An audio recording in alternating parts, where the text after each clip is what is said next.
দুপুরের রোদটা যতটাই ঝাঁঝালো হোক, মনের ভিতরে শান্তি থাকলে দিনটা আসলে অনেক ভালো কাটে। আসসালামু আলাইকুম এভরিওয়ান, কেমন আছেন আপনারা সবাই? আশা করি সবাই ভালো আছে। এটা হলো কাঠমুকুট ফুল, সুন্দর না? আজকে দুপুরে মনটা ভালো, তাই আজকে চিকেন বিরিয়ানি করব। হলুদ, মরিচ, লবণ সব কিছু দিয়ে চিকেনটা আমি ম্যারিনেট করে রেখেছিলাম। এরপর হলো একটা একটা করে চিকেন আমি এখানে সব চিকেন ভাজা করে নিচ্ছি। চিকেন অনেক নরম, তাই যদি আপনি এমনিতেই রান্না করেন তাহলে চিকেনটা ভেঙে যায়। যখন একটু ভাজা করে রান্না করবেন দেখবেন চিকেনটা একদম আস্ত আস্ত থাকে।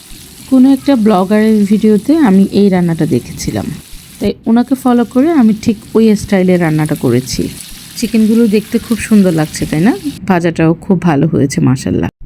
এরপর হলো আমি পেঁয়াজ কুচি, রসুন কুচি, আদা কুচি সব এখানে দিয়ে দিব তেলের মধ্যে, দিয়ে ভালো করে আমি নেড়ে নিব। এখানে একটা কথা বলি, আমার কাছে যখন সময়টা খুব কম থাকে তখন আমি শর্টকাট রান্না করি।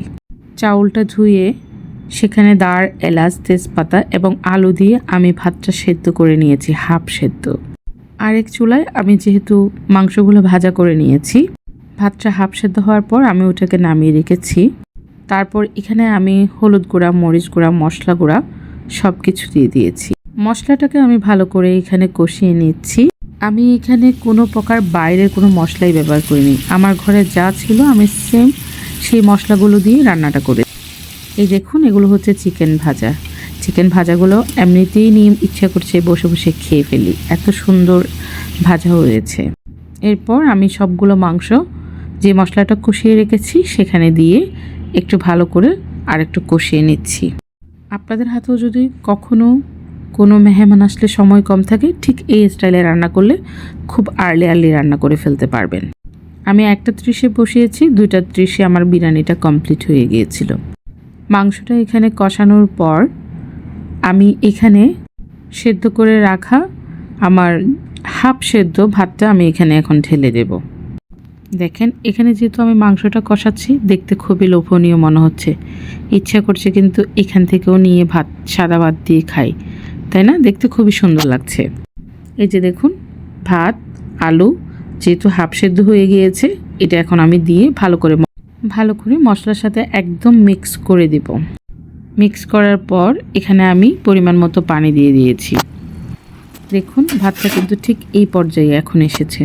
এখন আমি ধনেপাতা দিয়ে আর একটু নেড়ে ছোট লো হিট করে আমি কিছুক্ষণ দমে রেখে দেব।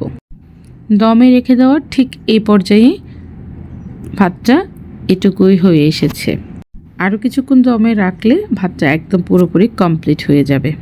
ভাত হওয়ার একটা ফাঁকে আমি সালাদটা তৈরি করে নিচ্ছি। বিরিয়ানির সাথে সালাদ হবে না, এটা কিন্তু ভালো লাগবে না। এই যে দেখুন, আমার বিরিয়ানিটা সম্পূর্ণ কমপ্লিট। আপনি চাইলে রাঁধুনি বিরিয়ানি মশলাটাও ইউজ করতে পারেন। বিরিয়ানি হলে কিন্তু আমাদের চট্টগ্রামের মানুষদের আর কিছু লাগে না। এখন সবাই কিন্তু বসে পড়েছি খাওয়ার জন্য। এই যে দেখুন, আজকের দুপুরের বিরিয়ানিটা কেমন হলো আপনারা বলবেন। আপনাদের সাথে আমার আরও গল্প হবে। আজ এই পর্যন্ত, আল্লাহ হাফিজ।